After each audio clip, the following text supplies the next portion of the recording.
व्रतं च सावित्रीं यमं चावयाम्यहम्। अथ श्री वट सावित्री पूजा। श्रीमन्महागणपते नमः। इष्ट देवताभ्यो नमः। ग्राम देवताभ्यो नमः। स्थान देवताभ्यो नमः। वास्तु देवताभ्यो नमः। मातृपितृभ्यां नमः। श्री लक्ष्मी नारायणाभ्यां नमः। सर्वेभ्यो देवेभ्यो नमः। सर्वेभ्यो ब्राह्मणेभ्यो नमः नमः।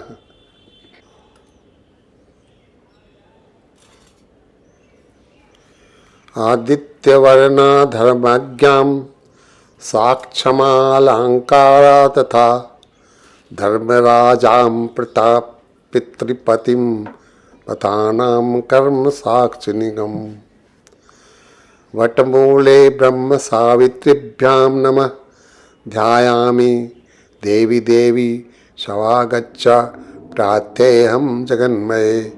इमां मयां कृतां पूजा गृहाण सुरसत्तमे ब्रह्मा सावित्रीभ्यां नमः। आवाहनार्थे अक्षतानि समर्पयामि।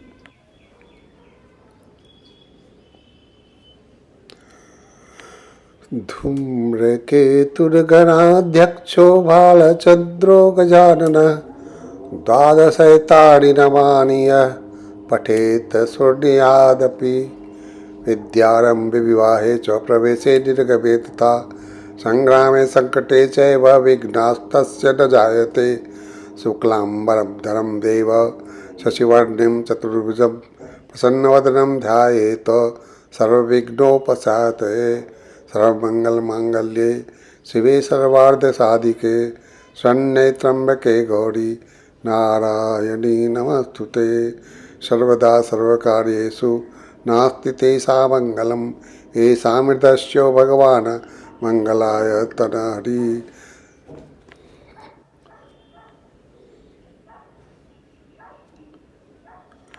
सावित्र्यै नमः। पादौ पूजयामि। विटप्रायै नमः। मृतधारणाय नमः। गायत्र्यै नमः। ब्राह्मणं प्रियायै नमः।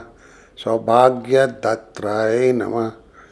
ब्रह्म सावित्रीभ्यां नमः।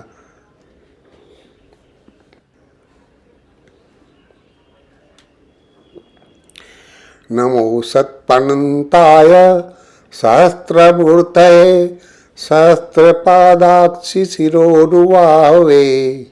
सहस्रनाम्ने पुरुषाय शाश्वते सहस्रकोटियुगधारिणे नमः।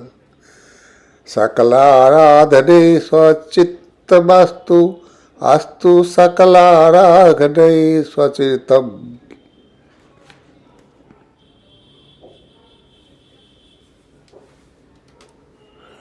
ओम यज्ञेन यज्ञमञ्जत देवास्तानि धर्माणि प्रथमान्यासद।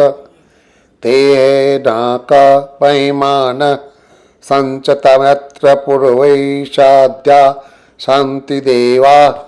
ओम राजाधिराजाय प्रश्ययसाहिने नमो वयं वैश्रवणाय कुर्महे।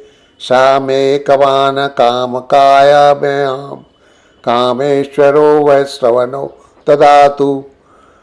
कुबेराय वैश्रवणाय महाराजाय नमः। ओम स्वस्ति साम्राज्यं भोज्यं स्वराज्यं वैराज्यं पौरमेष्ठयं राज्यं महाराज्य महाधिपतस्तमयं समन्तपर्यायस्तात् सर्वभौम सावर्युष अन्तादारादात् पृथिव्यै समुद्रपर्ताय एकरालीति। ततश्चै श्लोके विगतो मरुतः परिवेष्टारो मरुत। सावित्री तपोवन में भटकने लगी। वहाँ साल्व देश के राजा द्युम्न उग्रसेन रहते थे।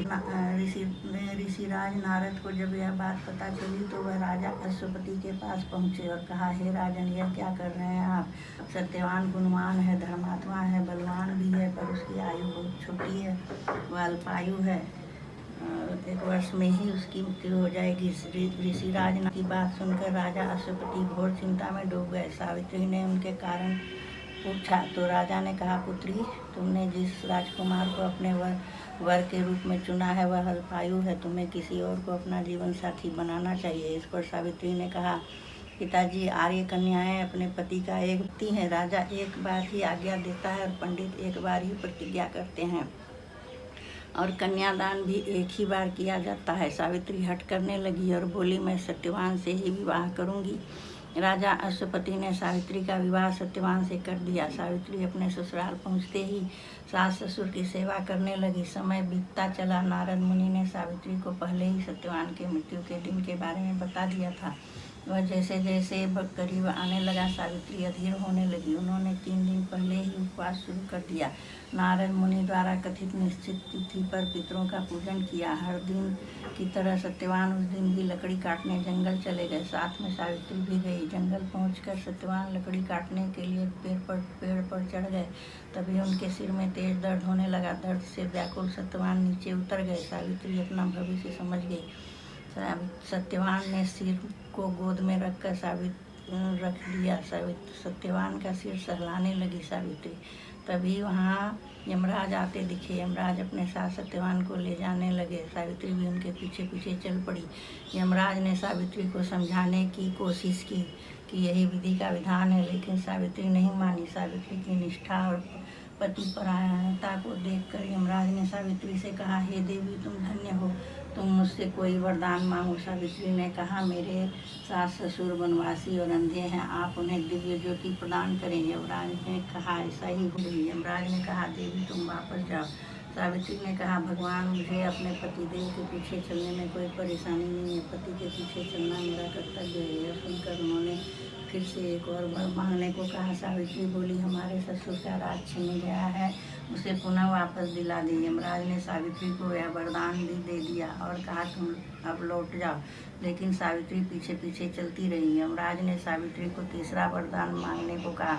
इस पर सावित्री ने 100 संतानों और सौभाग्य का वरदान मांगा। यमराज ने इसका वरदान भी सावित्री को दे दिया। सावित्री ने यमराज से कहा, प्रभु, मैं पतिव्रता पत्नी हूँ और आपने मुझे पुत्रवती होने का आशीर्वाद दिया है। यह सुनकर यमराज को सत्यवान के प्राण छोड़ने पड़े। यमराज अंतर्ध्यान हो गए और सावित्री उसी वटवृक्ष के पास आ गई जहाँ उसके पति का मृत शरीर पड़ा था। सत्यवान जीवंत हो गया और दोनों खुशी खुशी अपने राज्य की ओर चल पड़े। दोनों जब घर पहुँचे तो देखा माता पिता को दिव्य ज्योति प्रदान हो गई है। इस प्रकार सावित्री सत्यवान चिरकाल तक राज्य सुख भोगते रहे। अतः पतिव्रता स्त्री सावित्री के अनुरूप ही प्रथम अपने सास ससुर का उचित पूजन करने के साथ ही अन्य विधियों को प्रारंभ करें। वट सावित्री व्रत करने और इस कथा को सुनने से उपवासक के वैवाहिक जीवन या जीवन साथी की आयु पर किसी प्रकार का कोई संकट आया भी तो हो तो वह टल जाता है।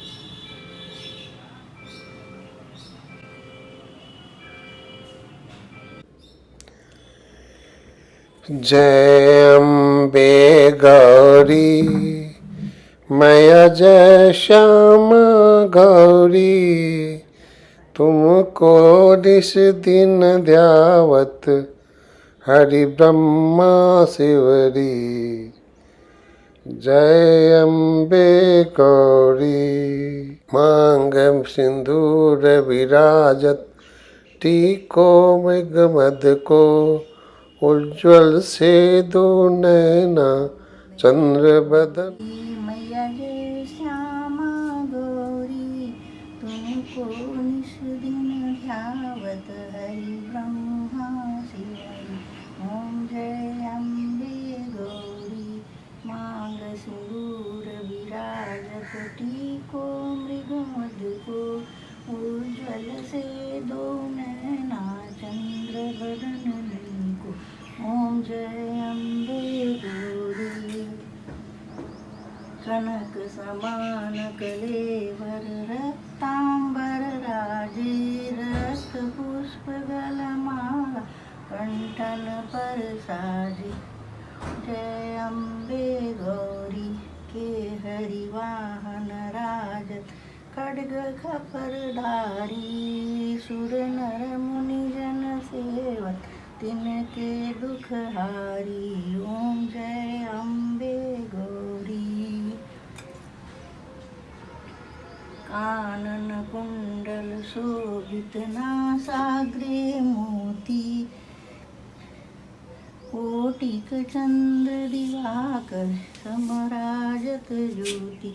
ओम जय अम्बे गौरी। शुंभ निशुंभ अविद्ववर्षाणि शतां सार्धं तु सुव्रता, तेजस्वी च यशस्वी च धर्मपत्नी पतिव्रता। जनियुद्धोः पुत्राणि मा च दुःखं लभेत् किचित्, भर्ता ते सोमपा नित्यं भवेत् धर्मपरायणः। अष्टपुत्रा भवत्वं च सुभागा च पतिव्रता, भृत्यश्चैव पितृभातृः दयानन्दनी सदा। इन्द्रस्य तु इत्थे चन्द्राणि श्रीधरस्य यथा प्रिया, शङ्करस्य यथा गौरी तद्भर्तोऽपि भर्तरि। अर्थदूषूया स्यादिष्टस्यास्य रुद्धति, कौशिकस्य यथा सतीता तवपि भर्तरि। ध्रुवे दीपौष्या वै वयं तं दाद्रियस्पति, मया पत्या प्रजावती संजीव शरदं शतम्। आवाहनं जानामि जानामि विसर्जनं, पूजा च न जानामि क्षम्यतां परमेश्वर। मंत्रहीनं क्रियाहीनं द्रव्यहीनं सुरेश्वर, यत्पूजितं मया देव परिपूर्णं तदस्तु मे।